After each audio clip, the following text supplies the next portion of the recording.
Shalom, shalom bien-aimés, shalom famille en Christ, bienvenue à notre espace de partage de la parole.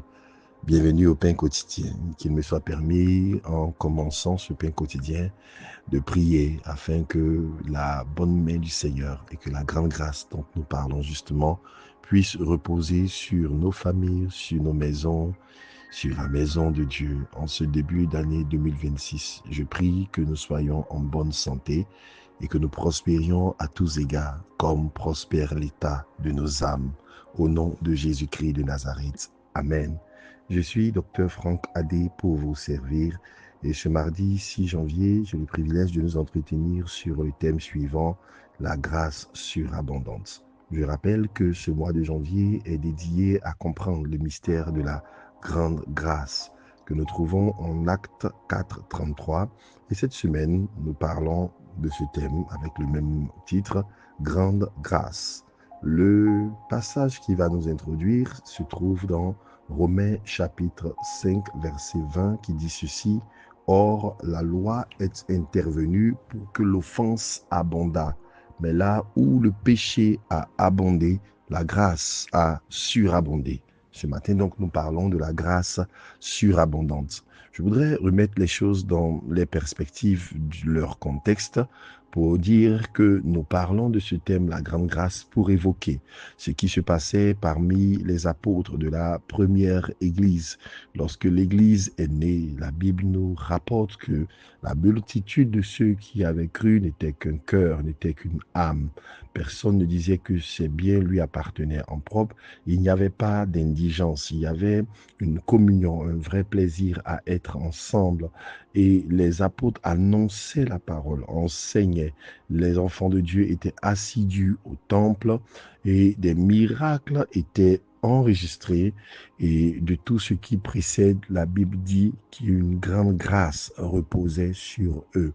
Nous avons compris avec l'enseignement dispensé donc par l'évêque que la grâce a des niveaux. Certes, la grâce est l'action par laquelle le Seigneur intervient pour nous de manière souveraine, sans que nous soyons méritoires nous-mêmes, mais il y a des niveaux de la grâce. Et c'est pourquoi la Bible se réfère donc à une grande grâce. La grâce donc qui augmente et qui se déploie dans des mesures plus importantes lorsque nous sommes en train de nous disposer à la laisser couler. En réalité, nous ne pouvons pas provoquer la grâce. La grâce est l'acte souverain de Dieu qui se déploie envers nous par son amour, mais nous pouvons permettre qu'elle coule sans limite, qu'elle coule sans blocage, qu'elle coule sans entrave, sans obstacle, et qu'elle puisse grandir dans des mesures exceptionnelles au milieu de nous. Aujourd'hui, nous parlons de la grâce surabondante, et ce thème a été employé en référence donc au ministère de la loi. Paul, dans l'Épître aux Romains, explique le mystère du salut. Il met en perspective la loi et la grâce et comment est-ce que la grâce est intervenue justement pour pouvoir donc combler, supplanter les limites de la loi qui avait elle-même été donnée donc par le Seigneur. Paul nous dit que la loi est intervenue pour que l'offense abondât. Pas que Dieu a souhaité que nous puissions donc nous plonger dans le péché, mais la loi qui prescrit ce qu'il faut être, ce qu'il faut faire pour plaire à Dieu, nous a été donnée afin que nous puissions constater nous-mêmes notre insuffisance à pouvoir véritablement plaire à Dieu. La Bible rapporte que les hommes savaient pertinemment ce qu'il faut faire, ce qu'il ne faut pas faire, mais ils n'en avaient pas le pouvoir.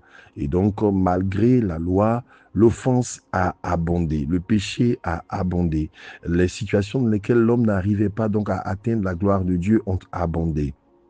C'est alors que la grâce donc est intervenue et ce mot et cette phrase, cette déclaration qui nous remplit d'espoir, qui nous remplit d'assurance, qui nous remplit de paix, qui nous encourage, c'est là où le péché a abondé, la grâce a surabondé.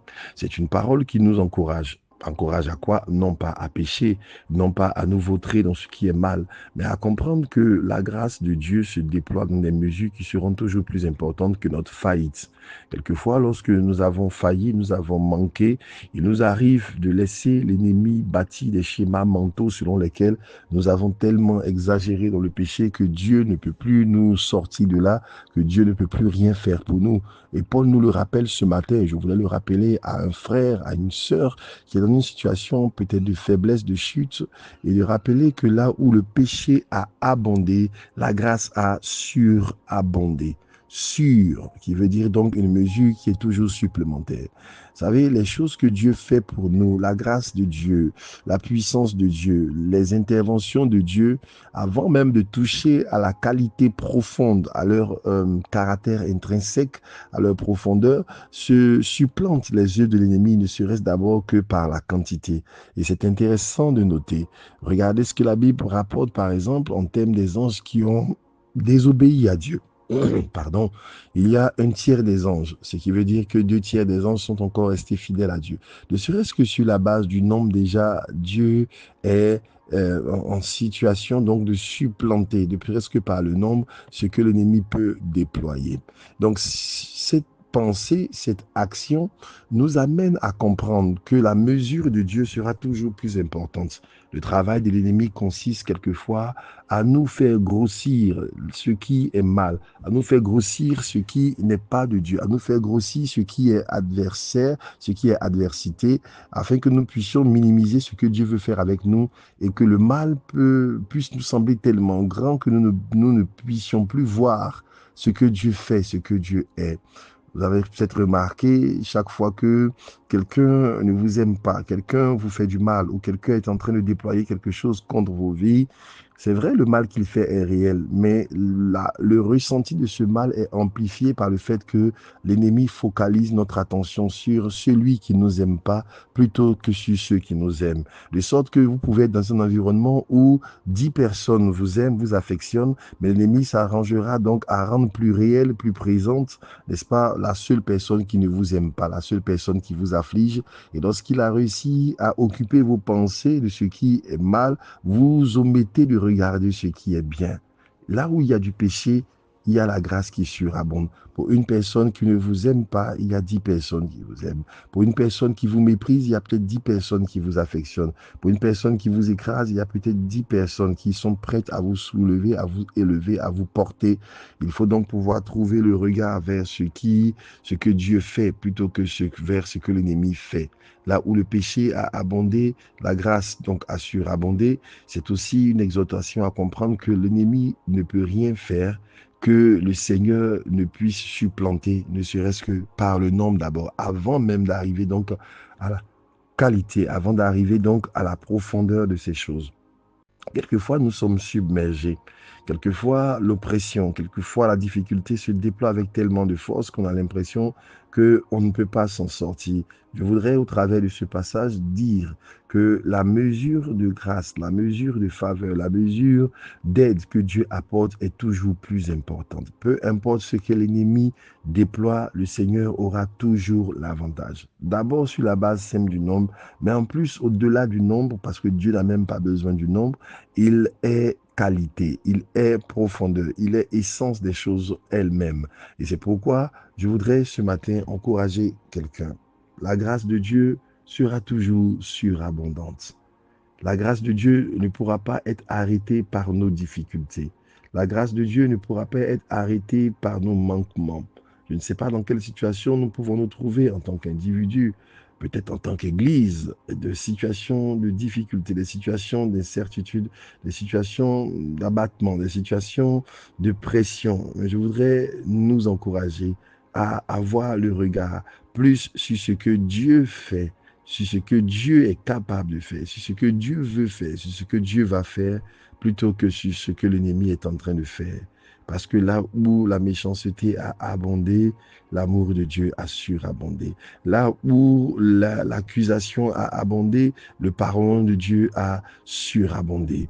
Là où les paroles de destruction, de méchanceté ont abondé, les paroles qui encouragent, qui font aller de l'avant, ont surabondé. Il y a une grâce surabondante. Et son rôle, c'est de combler et de supplanter tout ce qui peut te maintenir à terre, tout ce qui peut te maintenir dans la détresse. Enfants de Dieu, Église de Dieu, famille de Dieu, ce matin, le message que j'ai pour nous, c'est que la grâce de Dieu est capable de surabonder. Elle est capable donc de dépasser tout ce qui peut être manque. Là où la pauvreté a abondé, La richesse de Dieu a surabondé. Là où la maladie a abondé, la guérison de Dieu a surabondé. Là où les affres de l'ennemi ont abondé, les armées de Dieu ont surabondé. Ayons l'assurance de la grâce surabondante parce que cette grâce a le pouvoir de nous porter, de nous transporter hors des territoires où nous sommes ensevelis par ce que l'ennemi est en train de déployer. Que la bonne main de Dieu soit sur nous. Très, très bonne journée. Que vos cœurs soient en paix. Le Seigneur a dit que vos cœurs ne se troublent point. Croyez en Dieu. Croyez aussi en moi, parlant de lui-même. La bonne main de l'Éternel et la grâce surabondante de Dieu nous préserve et nous garde. Au nom de Jésus. Amen.